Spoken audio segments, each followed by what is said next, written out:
인생에는 여러 문제들이 일어납니다. 어떤 문제는 쉽게 해결될 수 있고 어떤 문제는 아주 어렵게 해결할 수밖에 없는 큰 문제일 수도 있죠. 그런데 인생에 있어서 정말 중요한 문제가 여러분 앞에 놓여 있을 수 있습니다. 해결해야 되고 선택해야 된 그런 문제들이 여러분 앞에 있을 수 있습니다. 아마 누구에게나 있겠죠. 그때 여러분 그 문제를 해결하기 전에 가장 먼저 해야 할 일이 있습니다. 인류가 존재하면서부터 지금까지 쌓아왔던 그 쓸모없고 교활한 지혜를 모아서 쌓아왔던 인간 본질에 대한 잘못된 이론을 먼저 여러분 머리에서 지워야 합니다. 인간 본질에 대한 잘못된 문제는요, 인간이 만들어 놓은 잘못된 인간에 대한 생각입니다. 여러분, 인간이 만든 인간에 대한 법칙들이 있습니다. 그리고 삶에 대한 법칙들이 있습니다. 그런 법칙들은요, 대부분 하나님의 법칙과 모순됩니다. 이 모순을 해결하기 위해서 지난 긴 세월 동안 많은 사람들은 하나님의 법칙을 버리고 인간의 법칙을 따라왔습니다. 이런 상황에서 하나님의 법칙은 점점 확실해지고 인간이 만든 법칙들은 그에 모순돼 가고 있죠. 여러분에게 남은 문제 어떻게 해결하시겠습니까? 하나님의 법칙에 여러분을 맞춰 가시기 바랍니다. 하나님의 법칙을 모르시겠다고요? 하나님의 법칙은 성경에 있습니다. 여기는 프라하고요. 전 최문기 목사입니다. 창밖으로 보이는 프라하의 풍경이 참 아름다워 보이는 그런 날입니다. 원래 이 겨울이 되면 항상 눈이 오고 비가 오고 또는 흐린 날만 계속되는데요. 오늘 유난히 날씨가 좋습니다. 어제 안개가 많이 끼더니 오늘 낮에 햇볕이 비추네요. 여러분은 지난 2, 3일 방송을 못한 것 같은데요. 우리 교회 수련회를 간다고 여러분에게 방송을 통해 말씀을 드렸었습니다. 수련회 가서 잘 있다 왔고요. 좋은 곳에 가서 좋은 분들과 함께 즐거운 시간을 보내고 왔습니다. 아이들부터 어른들까지 모두 우리가 한 가족임을 확인할 수 있는 그런 수련회였습니다. 오늘 방송은 여러분에게 질문 하나를 던지면서 시작을 해보겠습니다. 여러분은 지금 인생에 어떤 문제가 있습니까? 그 문제를 해결하기 위해서 어떤 것을 하고 계신가요? 그 문제 해결을 위해서 발버둥 치고 기도하고 또 여러 가지를 하고 계시겠죠. 또 안타깝게도 여러분 인생의 가장 큰 문제가 교회일 수도 있겠죠. 그래서 이 방송을 듣고 계시는 걸 수도 있을 텐데요. 어쨌든 오늘 인트로 부분에서 말씀드렸던 것처럼 사람에게 일어나는 모든 문제 그리고 그 문제를 해결하는 그 과정을 진행해 가기 위해서는 가장 먼저 해야 될 일이 뭐냐면 사람이 쌓아왔던 그 문제에 대한 해결책 그리고 인간이 생각해왔던 그 문제의 본질에 대한 것을 버리고 하나님은 과연 그 문제를 무엇이라고 말씀하시는가? 하나님은 과연 인간이 그 문제를 어떻게 받아들여야 된다고 말씀하시는가를 우리가 먼저 생각해야 된다는 거죠. 이 사실을 염두에 두시고 이런 생각을 해보시면 좋겠어요. 여러분 인생에 일어나고 있는 그 문제들의 본질은 뭔가요? 지금 일어나고 있는 문제의 본질이 혹시 돈에 관한 건가요? 아니면 돈은 아닐지라도 삶의 부족한 부분 또는 내가 해야 되는 일인데 무엇 때문에 못하는 부분 뭐 그런 건가요 혹시? 내가 이게 꼭 있어야 하는데 갖지 못하는 것 뭐 그런 건가요? 그게 물질이든 어쨌든 간에 혹시 그런 거 맞나요? 자, 여러분이 그걸 다 정리해 놓으시고요. 오늘은 제가 돈에 대해서 얘기를 한번 해볼 텐데요. 왜냐하면 대부분 인생의 문제들이 지금 이 세상에서는 돈인 것 같더란 말이죠.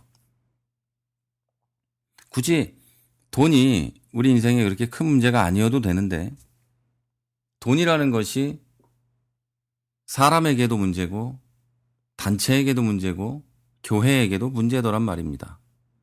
자, 그래서 오늘 돈에 대해서 얘기 한번 해볼게요. 근데 이 돈에 대해서 이야기할 때 무엇을 놓고 얘기하냐면 인간들이 생각하는 그 기준이 아니라 하나님은 돈을 뭐라고 하시는가? 성경은 돈에 대해서 뭐라고 하는가? 그 얘기를 한번 해보려고 그래요. 그리고 근본적으로는 돈에 대한 고민은 무엇인가? 자, 이 얘기를 하려고 합니다. 예수님은요, 다른 어떤 주제보다 돈에 대해서 얘기를 많이 하셨어요. 왜냐하면 그 당시에도 사람들에게 돈이 문제였거든요. 가지는 것, 가지지 않는 것, 뭐 이런 것들이 당시에도 문제였기 때문에 예수님이 돈에 대해서 많이 얘기하셨죠. 그런데 2000년이 지난 지금은요, 그리스도인들이 예수님이 당시에 하신 말씀을 동의하기가 쉽지 않아요.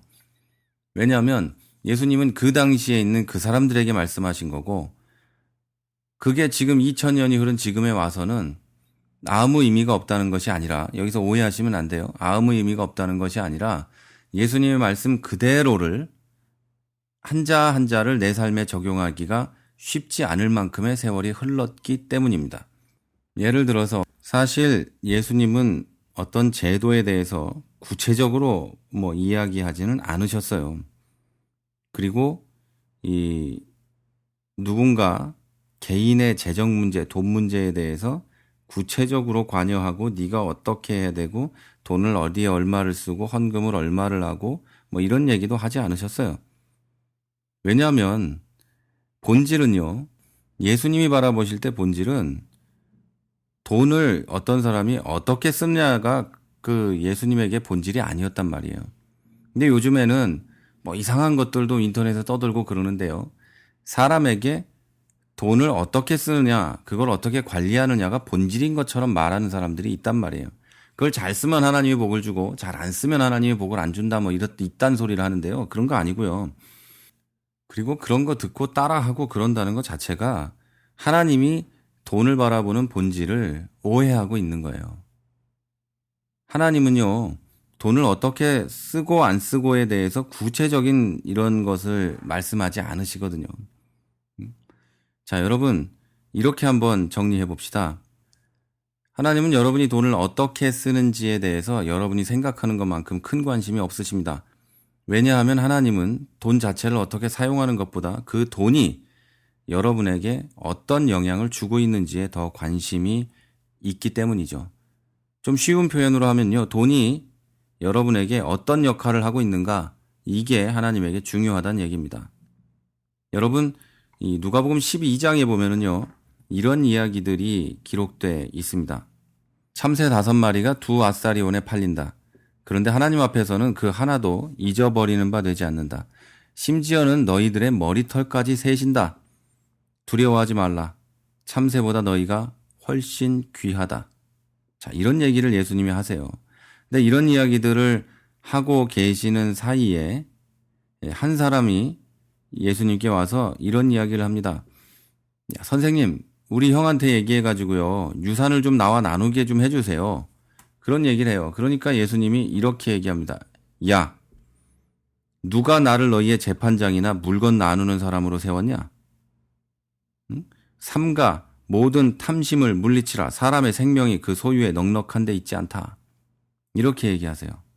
그리고 그 이야기를 계속 설명하시기 위해서 비유를 하나 드십니다. 부자가 있는데요. 이 밭에 이 많은 소출이 난 거예요. 그래서 마음에 이런 생각을 해요. 내가 곡식을 쌓아둘 데가 없는데 이걸 어떻게 할까? 그래서 내가 곡간을 헐고 더 크게 지어야겠다. 그래서 모든 곡식과 물건을 거기 쌓아둬야지. 그러면서 이런 생각을 한 사람이 한다는 거예요. 예수님이. 내가 내 영혼에게 이르되 영혼아 여러 해 쓸 물건을 많이 쌓아뒀으니 평안히 쉬고 먹고 마시고 즐거워하자. 자, 그런데 하나님이 여기에 대해서 이렇게 말씀하신답니다. 어리석은 자여 오늘 밤에 네 영혼을 도로 찾으리니 그러면 네가 준비한 것이 누구의 것이 되겠느냐. 그러면서 예수님이 이렇게 얘기하십니다. 자기를 위하여 재물을 쌓아두고 하나님께 대하여 부여하지 못한 자가 이와 같다. 자, 그리고 이거에 대해서 이렇게 얘기합니다. 예수님이 또 하나를 얘기하시는데요. 내가 너희에게 이르노니 너희 목숨을 위하여 무엇을 먹을까? 몸을 위하여 무엇을 입을까? 염려하지 마라.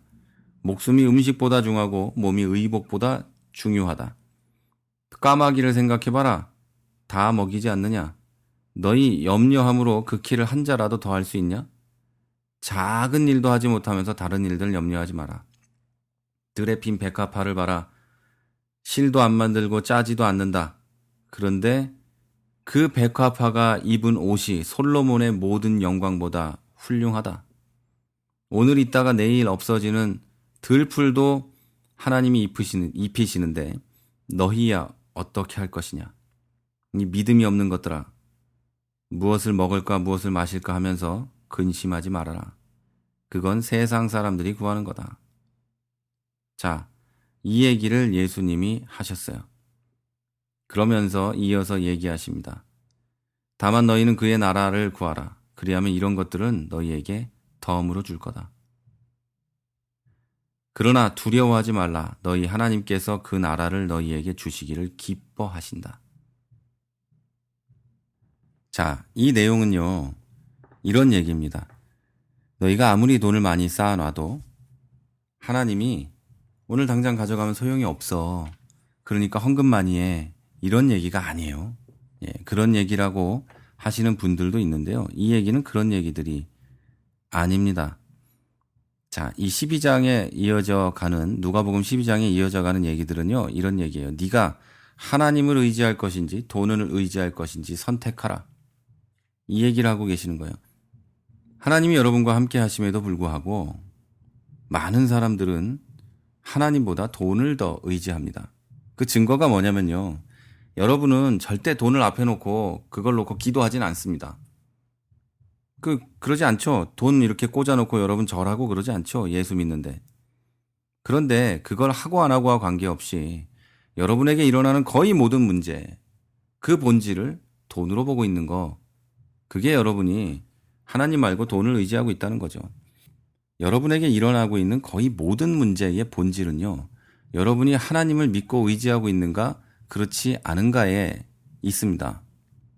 이게 무슨 말이냐면, 여러분이 하나님을 믿고 의지하고 있다면 지금 여러분이 생각하고 있는 그 고민들이, 여러분을 짓누르고 있는 그 고민들이 하나님 때문에 아무것도 아닌 게 되는 거예요. 왜냐하면 들풀마저도, 들에 핀 꽃마저도 솔로몬의 그 영화로움보다 훨씬 낮게 삼아주시는 하나님께서 여러분에게 그걸 안 해주시겠습니까? 먹고 마시는 것은 세상 백성들이나 그런 것 때문에 고민하는 거라고 예수님이 직접 말씀하고 계시는 거예요. 그리고 이것은요, 하나님에 대한 불신을 말하는 겁니다.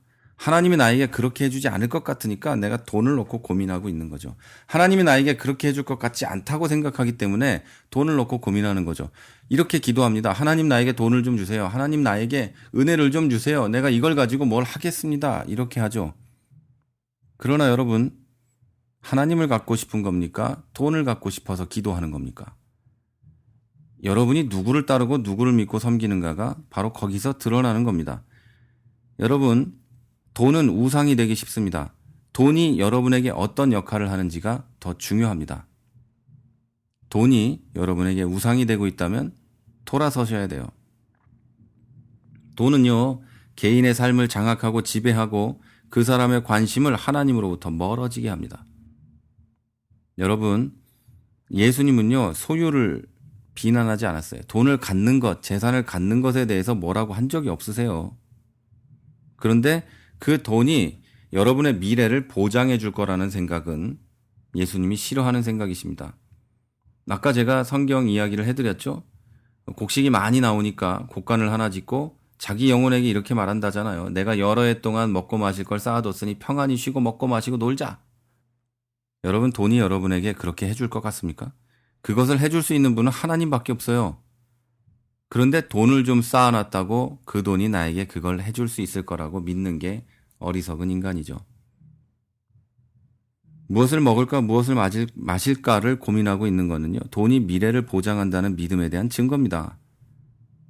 여러분, 하나님의 미래를 보장한다고 믿으면 하나님이 나와 함께 계신가 아닌가에 대해서 매일 기도할 거 아니에요. 하나님 나와 함께 하십시오. 나와 함께 동행해 주십시오. 나는 하나님과 함께 하고 싶습니다를 매일 기도할 거 아니에요. 그런데 여러분의 기도는 뭡니까? 하나님이 나와 함께 하는 것에 대한 기도가 아니라 돈에 대한 기도 아닌가요? 교회에서도 이렇게 기도합니다. 하나님, 우리 교회의 물질로 채워주셔서 우리가 큰 일을 하게 해주시고, 하나님은 필요 없는데 돈은 필요한 거죠. 그래야 큰일을 할 수 있다고 생각하는 거죠. 웃기고 앉아 있는 거죠. 사실은 제가요, 웃기고 자빠졌네 그러려다가 네, 지금 언어를 좀 순화했습니다. 혹시 교회가 그러는 걸 보고는 웃기고 자빠졌네 그러면서 여러분이 그러는 거는 당연한 거라고 생각하시나요? 혹시? 자, 여기서 예수님은 이렇게 얘기하십니다. 하나님 나라의 보물을 찾으라고 얘기합니다. 여러분, 그 보물만이 이 세상에서 다음 세상에서 여러분에게 유익이 되기 때문에 예수님이 그렇게 얘기하신 겁니다. 자, 여러분에게 근심이 많으시죠? 혹시 돈 때문에도 근심이 있으시죠? 돈을 놓고 근심하지 마시고 하나님이 여러분과 함께 하시는가 안 하는가를 놓고 고민하십시오. 그러나 여러분 분명히 기억하십시오. 참새 5마리보다 여러분이 훨씬 귀하고요. 들에 핀 백화파보다 여러분이 훨씬 귀하고요. 까마귀보다 여러분이 훨씬 귀하다고 성경에서 예수님께서 직접 말씀하셨습니다. 하나님은 여러분과 함께하고 계십니다. 하나님은 여러분이 먹고 마실 것에 대해서 다 알고 계십니다. 예수님은 이런 예를 드십니다. 솔로몬의 부귀 영화에 대해서 예를 듭니다. 솔로몬의 그 부귀 영화는 다 사라졌어요. 그러나 그가 가장 큰 부를 가졌을 그때도 백합화보다 못했습니다. 이 세상에 있는 여러분을 그토록 사랑하시면서 돌보시는 하나님을 신뢰하시는 게 돈과 소유에 대한 걱정으로 인생을 낭비하는 것보다 훨씬 좋은 거라고 예수님이 말씀하셨습니다. 여러분께 질문을 던지고 오늘 방송을 마칩니다. 여러분은 미래를 위해서, 내일을 위해서 무엇을 준비하십니까? 세상은 미래를 위해서 돈을 준비하라고 말합니다. 이 사회와 문화는 돈이 없으면 살 수 없다고 가르칩니다. 그런데 성경은 반대로 가르칩니다. 하나님이 없으면 안 된다고 얘기해요. 여러분은 세상에 살고 있는데 세상의 문화와 세상의 생각을 따르시겠습니까? 아니면 성경에 기록된 하나님의 뜻을, 하나님의 방법을 따르시겠습니까? 이 부조화와 이 모순을 여러분은 어떻게 극복해 가시겠습니까? 지금까지 프라하에서 최문기 목사였습니다.